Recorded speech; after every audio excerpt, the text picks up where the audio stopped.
Welcome to episode 44 of the Growing Space podcast. This is part 2 of a 2-part little mini series that I am doing this month. This is airing towards the end of July, which feels crazy that we're already at the end of July.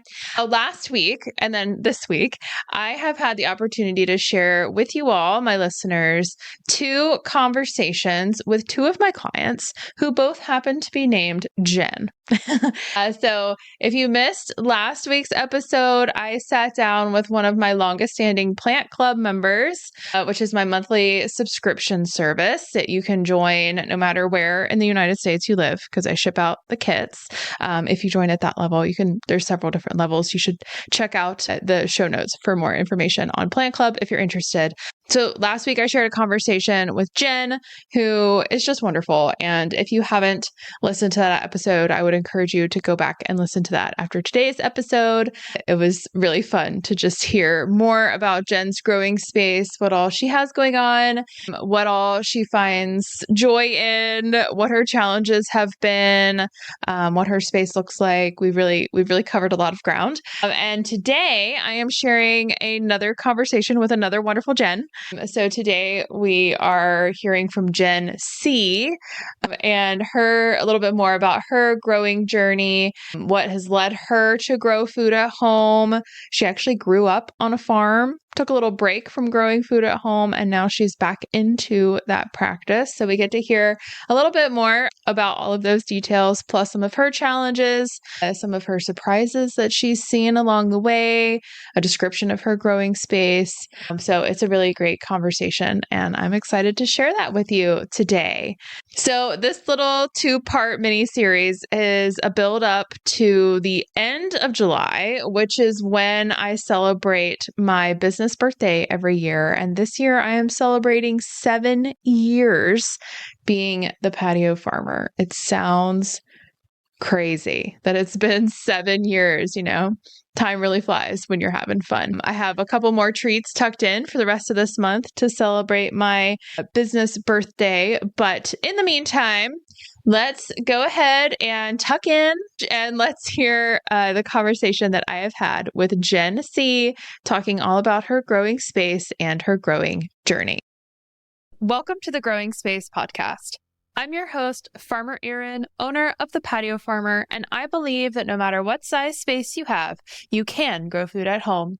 Tune in every Tuesday as I share my best tips, tricks, and encouragement for tending to homegrown edible plants. I'm here to support your food growing journey.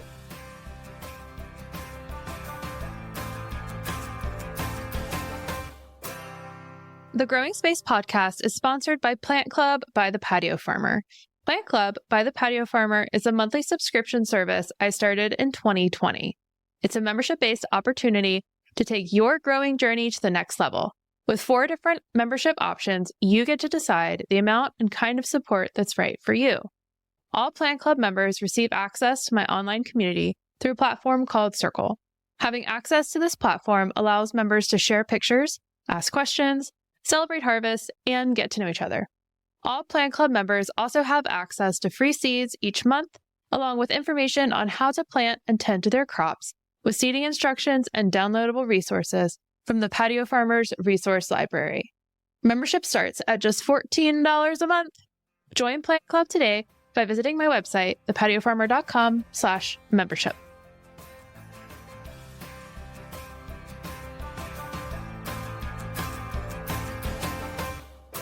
Hey, Jen, it's great to have you on the show today. I am so excited that you reached out and were interested in being a guest on the podcast. Could you just get us started by introducing yourself and letting us know about all the things that you do? Yeah, of course. Thank you, first of all, for having me. I'm really excited about this because I love to talk about growing things. A little bit about me. I actually grew up in Indiana, so I am one of the many transplants to Charlotte. So I spent the first 18 years of my life in southeastern Indiana and then moved down to North Carolina for college. I went to UNC Wilmington for my bachelor's degree and really just fell in love with North Carolina. I love the warm weather. I love that there are so many places here where you can get out in nature and spend time outside. We've got the mountains, we've got the beach, we've got the Piedmont, which is also great. And I really love that in North Carolina, people really seem to value and enjoy nature, which is really great. So I've been in North Carolina essentially since 2008. I did briefly go to grad school in Florida, but decided to come back to North Carolina because I just loved it here so much. And I've been in Charlotte now for a little over 6 years, 6.5 years. Moved here in 2018 when I got engaged and have since gotten married. So I have a little family of myself, my husband, and one cat and one dog. For my day job, I work for the local land trust for the Charlotte area, which is Catawba Lands Conservancy, and I do communications and marketing work for them, talking about telling our story, essentially how, we work to conserve land and keep it open and natural for people to enjoy here in the Charlotte region. As far as gardening and farming, I know we're going to get a little bit more into this, but essentially started doing that a couple years ago. So I know we'll get more into the details of that, but that's a little bit about myself. Thanks, Jen. And you mentioned that you got started with growing food for yourself at home a couple years ago. What did that space look like when you were first starting to grow? Well, I was actually really lucky because we bought our first home in 2021, height of the pandemic. And the previous homeowners had also been avid gardeners. And so that was actually one of the reasons we really loved this house, is because the whole backyard already had all these raised beds installed in it. And immediately when I saw it, I was like, we have to put an offer in on this house. And I remember after we moved in, I had you come over for a consultation and you were like, this is a total gift that you've been left this setup. So it was really easy getting started because a lot of the infrastructure was already there. So I'm kind of still working off of that same setup. We've made, a few improvements, mulched in between the beds and whatnot.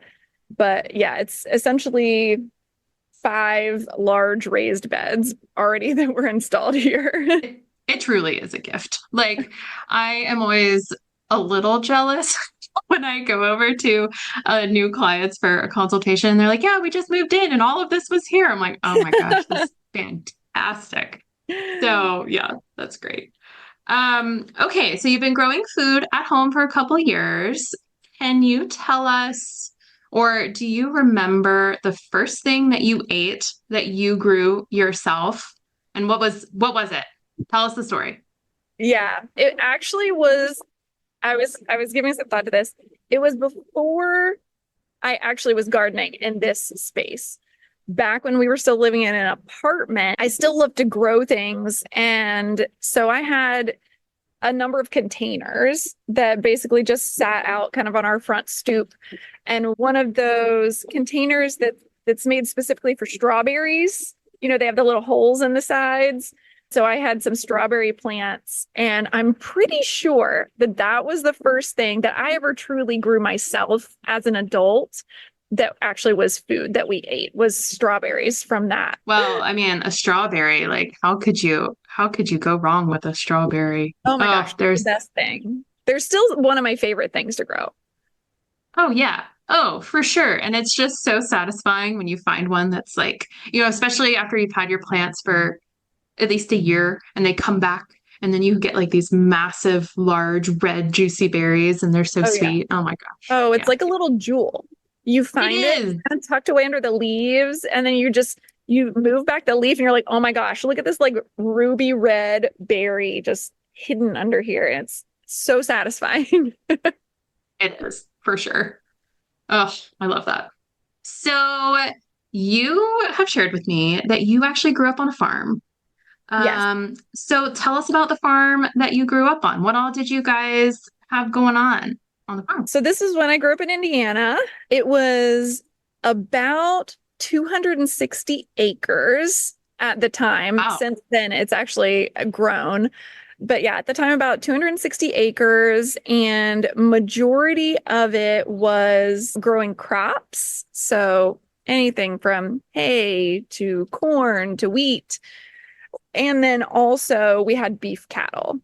So combination of kind of grazing, pasture lands, and then those crops. And it was fun.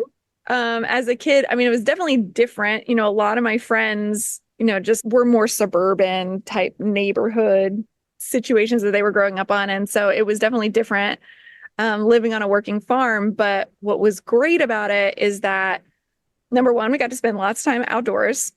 And number two, we always had a big vegetable garden when I was young. And when I say big, I mean, I'm talking like at least half an acre. I'm bad at estimating sizes, but I would say at least half an acre large vegetable garden.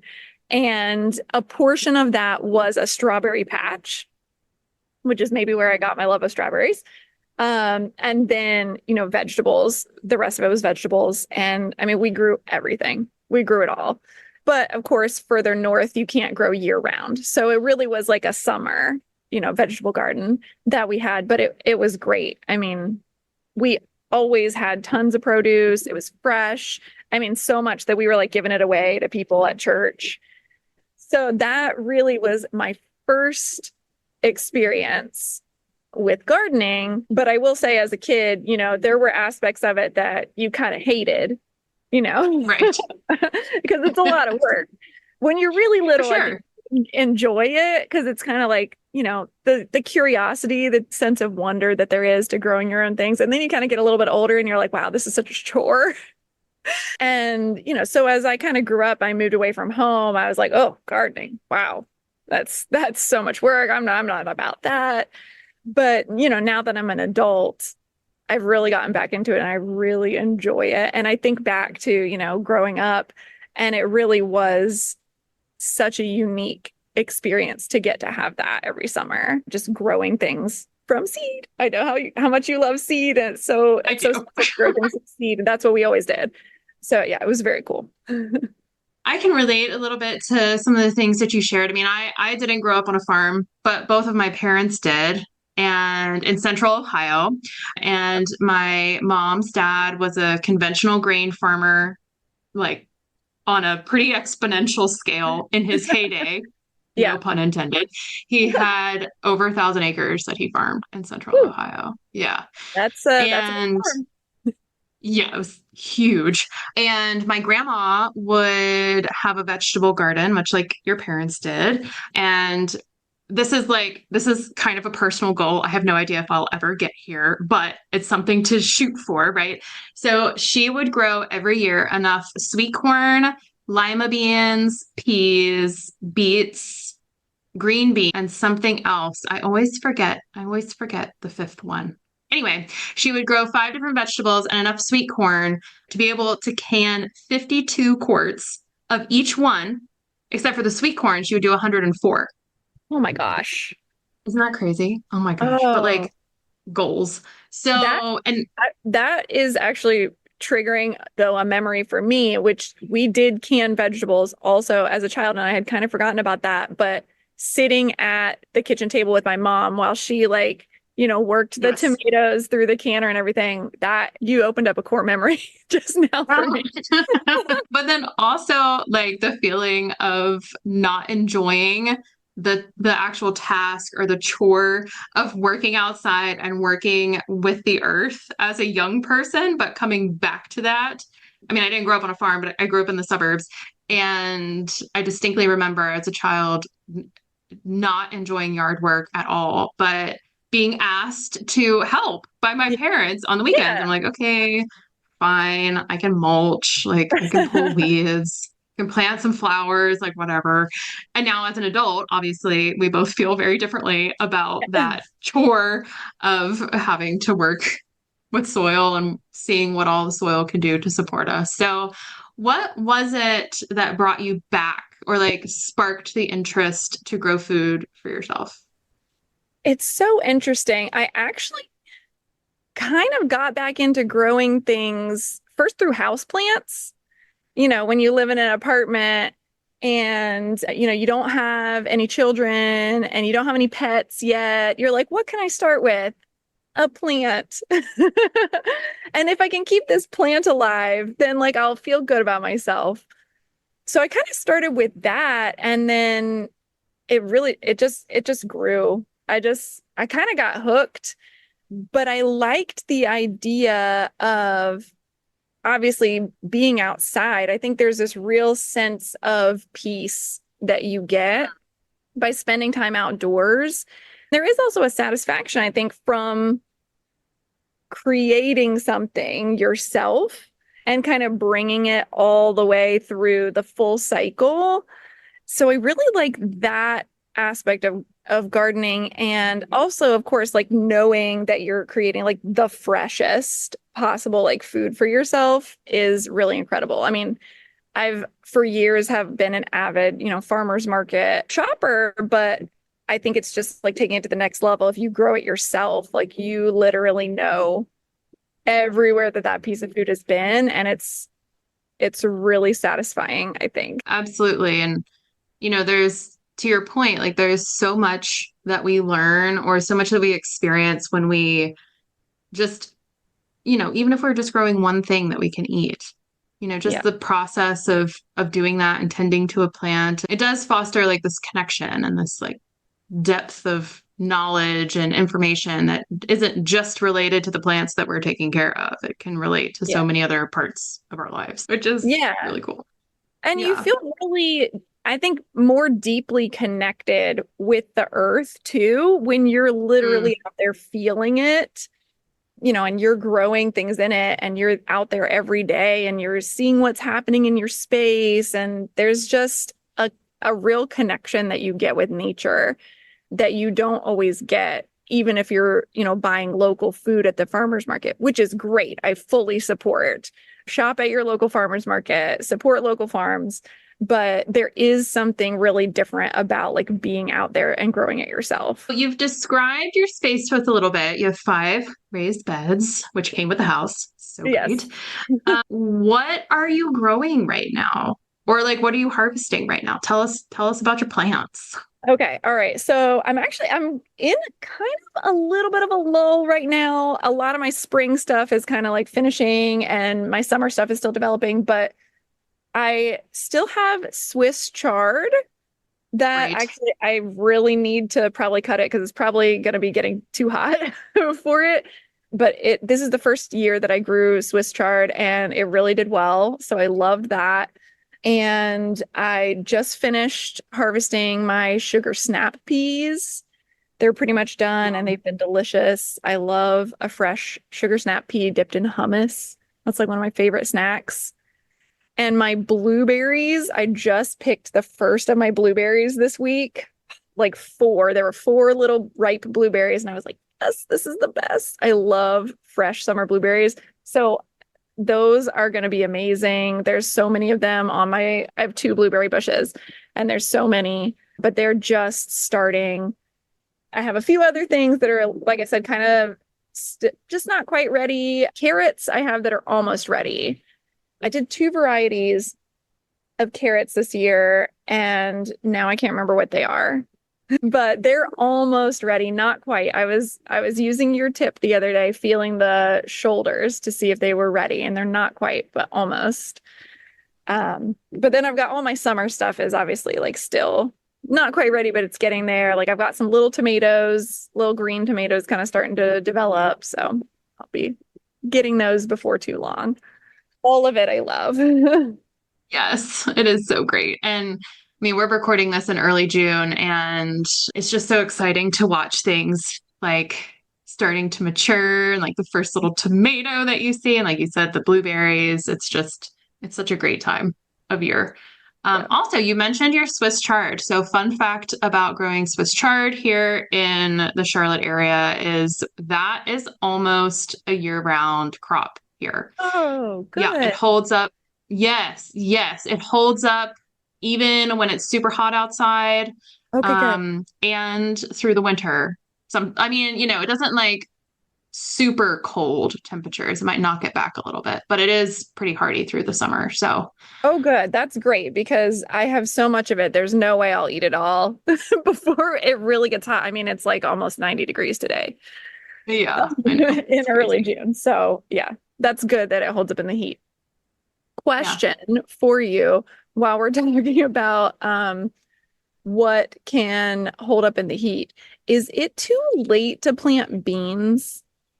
No. Okay. Mm-mm. All right. Because like most of my summer stuff, I put in like April, May, and now I realize it's now June, and I forgot that I had these beans that I was gonna plant. And I was like, No, no, is it beans. too late? Is it gonna be too hot? Yeah, beans are actually one of my favorite things to have on hand throughout the summer, because they don't take up several reasons. I mean, they don't take up a whole lot of space. So as you have openings from plants that are kind of done growing, then you can pop bean seeds in to take that place. Beans are nitrogen fixers in the soil. So as a legume, they build up soil nutrients, and nitrogen is what feeds your leafy greens, which is what we can plant here in the fall. So it's a good like soil prep for that. And beans are relatively fast to mature.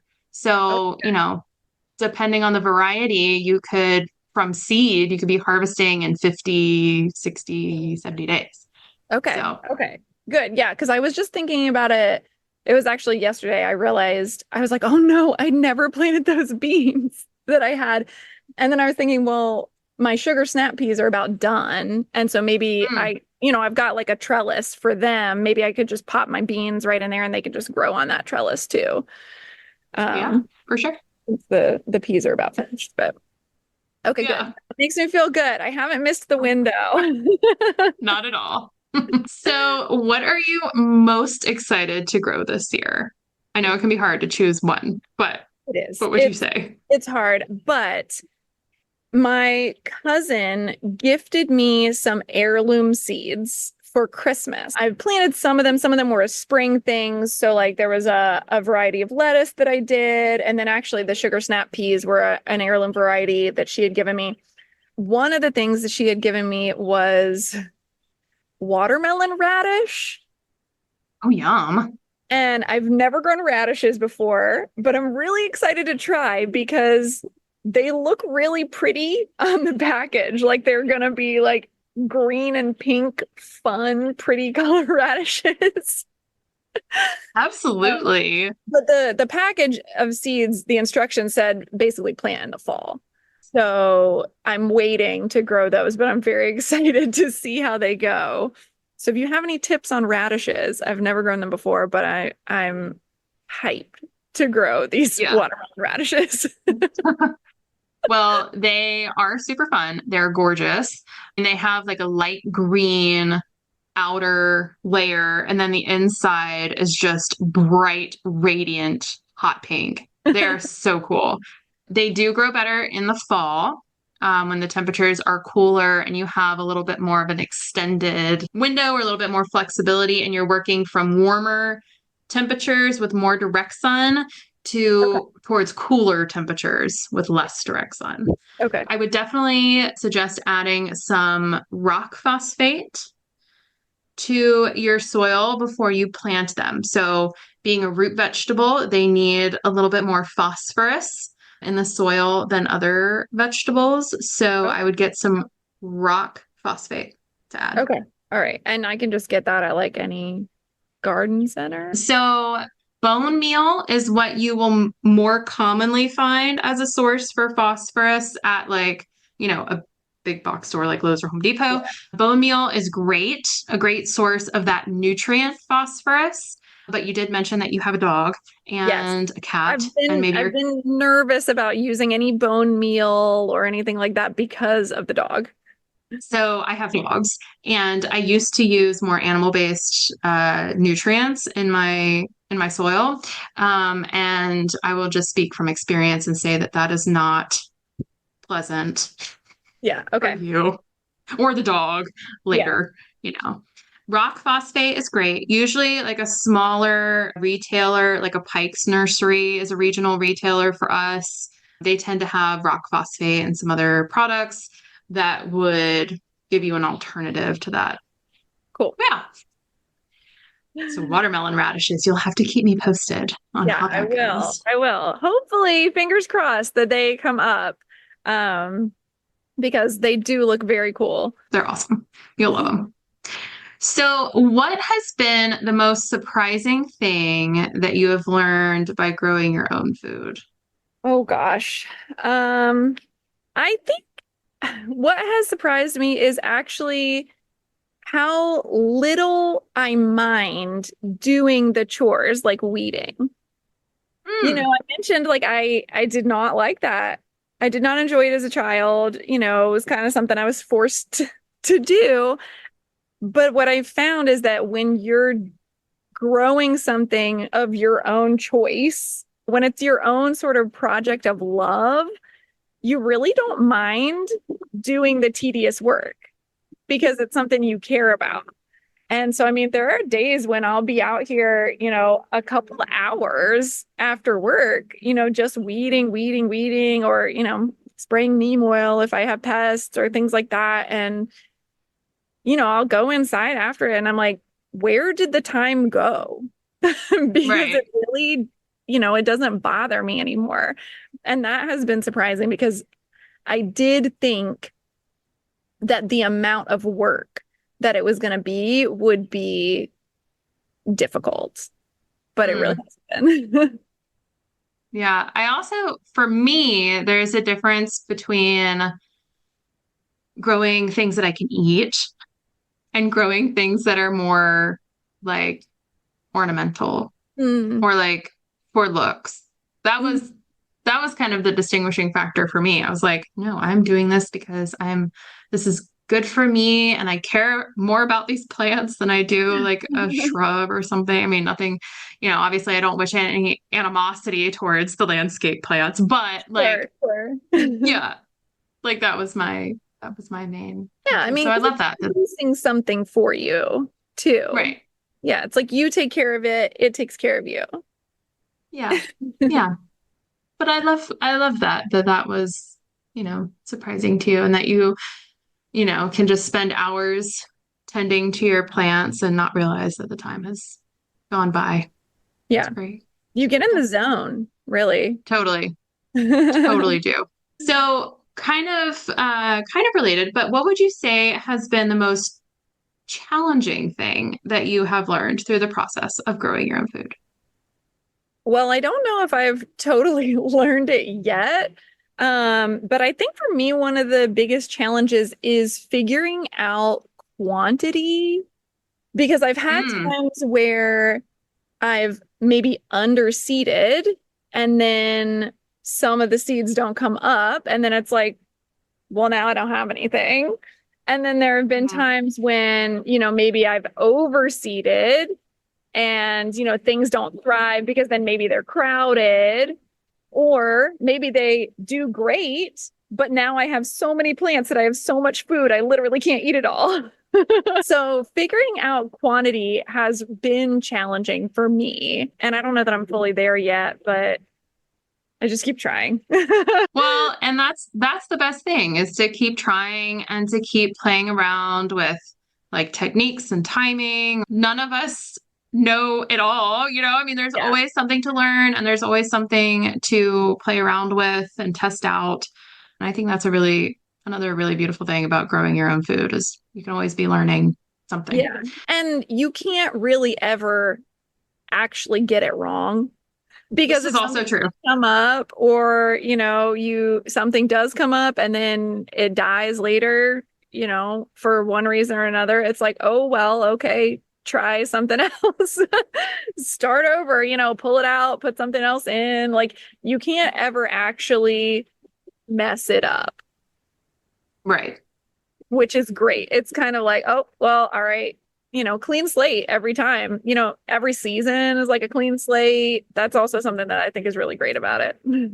Yeah, for sure. There's tons of room for experimenting and playing around and just having fun and not like taking it seriously enough, but not too seriously or not like trying to control too much. Cause I feel like that's when it can get a little frustrating. Yeah. Um, Well, and you can't ever control everything.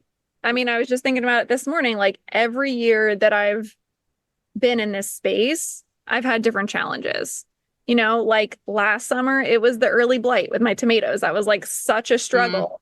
This year, I haven't had an issue with that. Like maybe I've done a better job keeping an eye out for it and like clipping off, leaves if I do start to see a sign for it. But then this year, I've had more issues with insect pests, so like mm, it, no year or season is always going to be the same. So you can't control for everything. And you kind of just have to be okay with like sometimes things don't go the way that you want, and that's okay. You just start again. right. Do Totally. the best that you can and learn Right. from it next time. So, how do you feel you have changed since you've started growing food, as an adult? How do you feel that process has changed you? Well, certainly it has changed my spending habit. That's like just number one. Off the bat, I spend a lot more money on gardening supplies and plants now than I ever used to, which I don't think is a bad thing. I mean, I enjoy it. Like I would call it a guilty pleasure, but it's not really guilty. It's just something I love. So, I invest in it. I think also though, having something that does necessitate me being outside has made me more grounded and connected with nature. When you live in a city, you don't always get that. And I think that wasn't something that I always appreciated growing up because living on the farm, I was outside a lot and I didn't really appreciate it then. But since then, having taken some time away from that environment and living in apartments and living in bigger cities where there wasn't as much access to easily get outdoors, now I really appreciate having something that does pull me outside.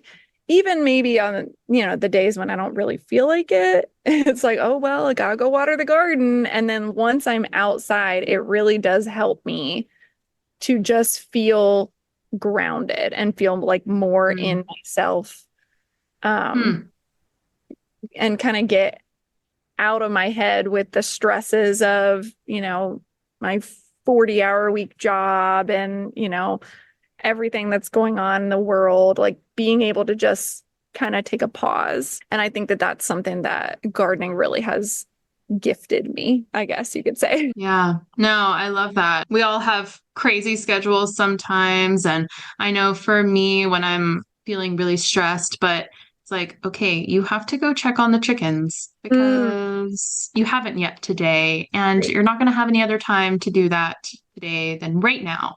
So Yeah. go take your time and check on the chickens or whatever it is. It could be watering my plants or, you Mhm. know, trellising something really quickly. But just that process of like settling in and saying, it's okay.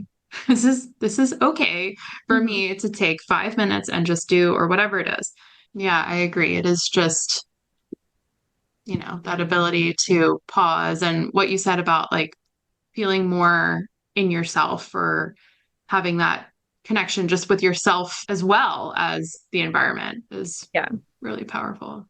What do you think is next for you in your food growing journey? What do you see on the horizon? Is there something that you want to plant? Or I mean, other than the watermelon radish, but like Yeah. Yeah. what else is coming up? Well, I'm really into right now the idea of companion planting. And so I was really excited that recently you've been talking a lot about that in your newsletters because I'm kind of hooked on this idea of plants helping other plants with pest control and also pollinator attraction and just like supporting each other, planting things together. So I've really been into that idea. And also, like, my favorite kind of gardens are sort of cottage gardens where it's like a Mm, mix of, the edible plants, the fruit and veg, and, some florals that help just bring in the pollinators. And so that's kind of what I'm trying to turn my garden into. I'm not really fully there yet. Right now, it's kind of more chaotic. Um, but that's really what I want to grow my space into is like really that thoughtful companion planting to just further support everything that I'm growing. Companion planting, it's not something that is necessarily like it's optional. It's there if you want to use it. It's a great tool to have, in the back of your mind. And I think like there's just so many benefits to it though. I mean, and who doesn't love like having pops of color and trying growing different things? And yeah, no, I'm obviously a huge fan of companion Yeah. planting. So Yeah. let me know if you have any questions along the way with that. Yeah, definitely. Another thing that I've recently been kind of looking more into is just different ways to use the plants that I am growing. So, Hmm. maybe like using the leaves from something that, in like a tea, or I don't know, just like planting something because maybe it's going to bring in those pollinators. Just different ways that aren't just, oh, I'm just growing this like for the vegetables. Like, for example, I'm growing carrots right now. Like maybe I'll pull, 2/3 of them when they're ready, but then like maybe leave the others in the ground so they can flower and like just attract like pollinators to the other stuff that I'm growing. Just thinking about things like that, I find really intriguing. Yeah. And, I mean, allowing something that we don't eat the seeds of or don't eat the fruit of, like a tomato, when we eat a tomato, we're eating the seeds as well. So we're very familiar, even if we don't think about it, we are very familiar with what the plant looks like when it produces seed. But Mhm. when you kind of push that or test that on root vegetables or like your lettuce, and you allow the plant to, instead of pulling it when it goes to seed and starts to bolt and shift its energy, when you allow it to seed, I feel like you're able to fully understand and like fully know that plant. And Mm. yeah, it's so cool. And then you can go in and harvest. So like carrots, when they go to seed, get so tall. They're massive when they go to seed. And they're members, they're cousins to dill and parsley. So if you've seen dill and parsley go to seed, that kind of gives you some anticipation for what your carrots are going to look like and for what their seeds will look like. So I don't Okay. know. That's a lot of fun. That's a lot of fun Yeah. to play with. Yeah. Well, like right now, so in the spring I had arugula, which was Mm. great. I love arugula. My husband won't eat it. He won't touch it. But I had so much arugula. I was eating it like every day, making salads for lunch. But then I went out of town for a week and it bolted. Um, and I just kind of let it. Like when I came back, it was like in bloom. And I was like, well, maybe these flowers will bring some pollinators into my space, and I have zucchini now that's growing next to it. So like they need pollinators. So I just kind of let it go. And now it is starting to like go to seed. And so I'm trying to figure out like at what point can I collect those arugula seeds and like save them maybe to like replant in the fall. So I think that, like you said, like seeing the whole cycle and like knowing the plant is very cool. Yeah. Yeah. It is. It's a great thing to do if you have the flexibility with your space to just learn a little bit more about the plants that you already love. Yeah. What are some of your favorite resources, books, guides, things that you kind of turn to when you have questions or you're looking for more information? Well, obviously the patio farmer. So Oh. I subscribe to your newsletter, of course, and that's really great, especially like being here local in the Charlotte area. But also, I use the NC State Extension website a lot because they have amazing resources, especially I've found when I'm looking for native species of things like native plants. Which obviously is not always the case with like my vegetables, but like if I'm thinking about pollinator plants to companion plant with my vegetables, they have a ton of resources on what's native here in the Southeast. And so I love their website for that. I also recently read a book about companion planting that was really excellent called Companion Planting for Beginners. And it's by Brian Lowell, Lowell, Brian Lowell.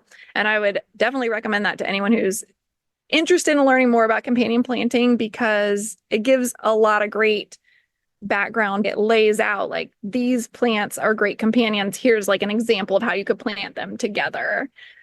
And so I've used that sort of very loosely to guide how I'm trying to companion plant. I didn't really follow it that closely, but it had lots of good tips. Those are the kind of the big three. Also, sometimes I just call my dad since he's a farmer. So that's a resource I have that not everyone has. Oh, I love that. We are nearing the end of our conversation today. I know it's hard to believe time just flies, but I am asking all of my podcast guests 2 questions. The first one is a compound question.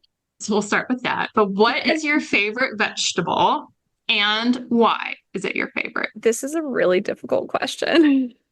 So I don't know what everyone else has said, what they've responded to this, but if I had to pick one, which is very challenging, I would say cucumber. And I would like to, first of all, state for the record that I do not like pickles, but I love cucumbers. I love them. I think they're very versatile. If you want to pickle them, that's great.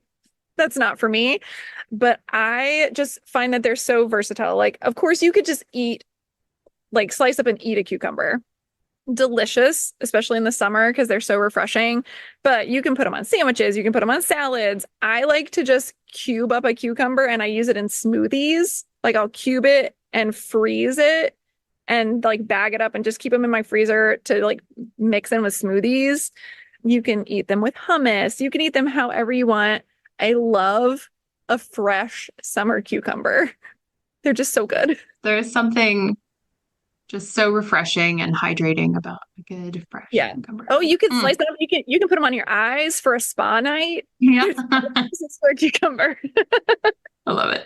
So what would you say, this is the second question for all the guests, what would you say is the most important thing? I mean, we've talked about a lot of things or a lot of lessons that you've learned growing your own food, but what would you say is the most important thing or what stands out to you the most about what you've learned so far? I think it's just to not give up.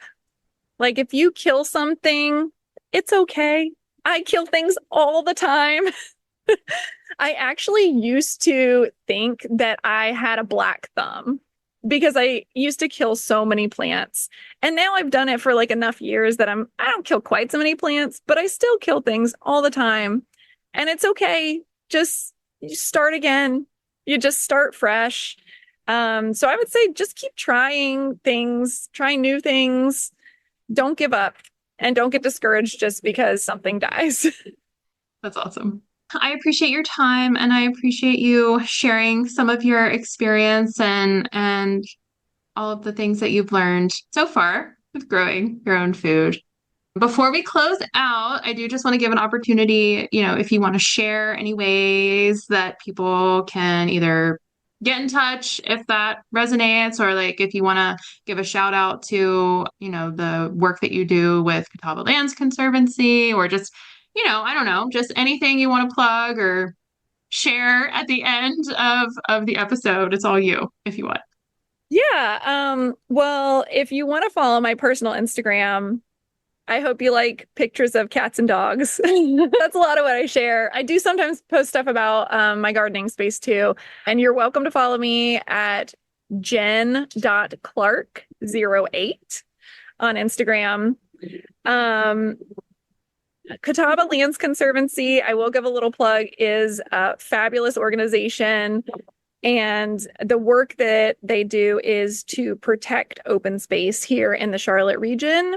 If you have land or you know someone that has land and you are thinking about how can you make sure that that space remains natural in perpetuity, you know, even beyond your ownership of it, conservation might be an option.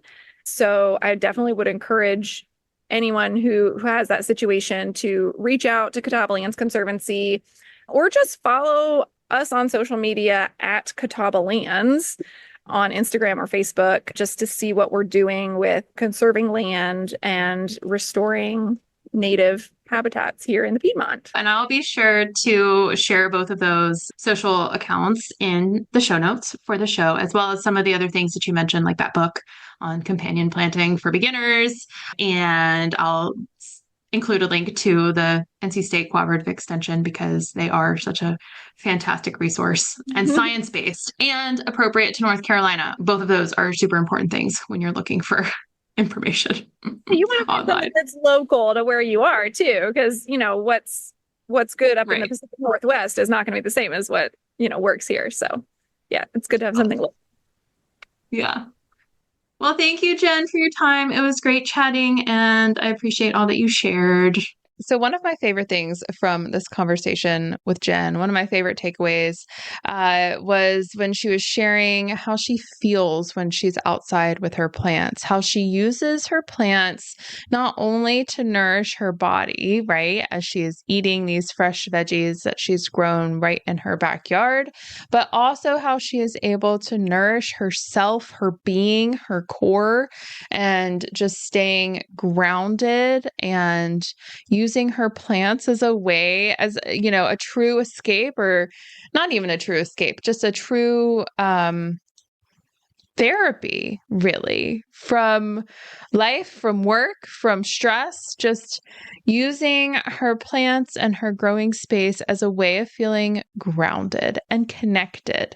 That really resonates a lot with me. That's how I feel when I am outside with my plants. If I'm having a good day, a bad day, if I'm sad, if I'm happy, our plants are just really wonderful little beings that help us through the day, no matter what kind of day we're having. I really appreciated the insight that Jen shared from her perspective and just that connection that she feels when she's with her plants. So thank you again, Jen, for sharing your time and sharing a little bit of your story and journey with us.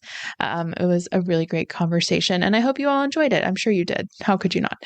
Okay, so in next week's episode, little preview for episode 45. Oh boy. I'm going to be sharing 7 thoughts, 7 metrics, 7 achievements, 7 things for being in business for 7 years. So it'll be a fun little episode next week. Most likely a little shorter. It'll be a shorter episode for next week, but I do just want to share some things that are on my mind. So I'm going to be sharing 7 little ruminations, if you will, for being in business for 7 years. So that's what you can expect for next week. Now, if you have listened to this podcast in the past, then you'll know that at the end of every episode, I like to share a fun little fact, fun little tidbit of information. And if you have been listening to this show throughout all of 2024, then you'll also know that I was gifted a calendar at the end of last year by my partner, Marshall. He does this every year for Christmas. I get a new calendar for the year ahead. And this year's calendar was all about pollinators. He knows me so well. And so generally, I like to share each month's pollinator. And this month's pollinator is one that I did not expect at all. So the pollinator that's featured in the calendar this month is a lizard. Yeah, a lizard. So, or you know, some kind of lizard relative. It might be a knoll or a skink or you know, any of those. But apparently, some lizards, while they eat bugs and lots of other delicious carnivorous snacks, they also will feed on the nectar of plants sometimes, plants, flowers. So, and as they feed on the nectar, of course, they're putting their sticky little feet and their sticky little mouths all over the flowers where there's pollen. And then as they travel along to other flowers, they drop off pollen. And yeah, a lizard is a pollinator. So if you see lizards in your growing space, it is a fantastic sign to see them. First of all, they really help with a lot of bug management, pest management. That's why they're there, to eat bugs. So they're great to have around, and maybe they're pollinating as well as they scoot along. Okay, well, as always, I appreciate you tuning in. And I am sorry that this week's episode was a little late. I should probably address that. So I apologize that this is being shared a day later. Being shared on Wednesday. Most of the time my episodes are shared on Tuesdays, but we had a little family situation that we were dealing with on Monday and Tuesday this week. That is why you are getting this on Wednesday. Next week, I'll be back on Tuesday, God willing. And in the meantime, enjoy your plants, enjoy your space, enjoy your harvests, and we'll see you next week. Thanks again for tuning into this week's episode of the Growing Space Podcast. I hope that you learned something new and that you were able to take this new information home with you and implement into your growing journey and into your growing space. As always, I am here to support you and your food growing journey. If you'd like to learn more about the different services and resources and membership programs that I run through the Patio Farmer, please check out my website, thepatiofarmer.com. You can also follow me on social media. I am on Facebook, Instagram, and oh my gosh, most recently, TikTok. Wow. I know. Here I am. Patio Farmer is on TikTok. It's very exciting. If you enjoyed today's episode, please give it a like or a rating or a review if you want. Maybe share a little comment about your favorite part of the episode. Share it with a friend. The more interactions I get with my little podcast online, the more I'm able to help people just like you in their food growing journeys. As always, thanks for being here, and I will see you again next week.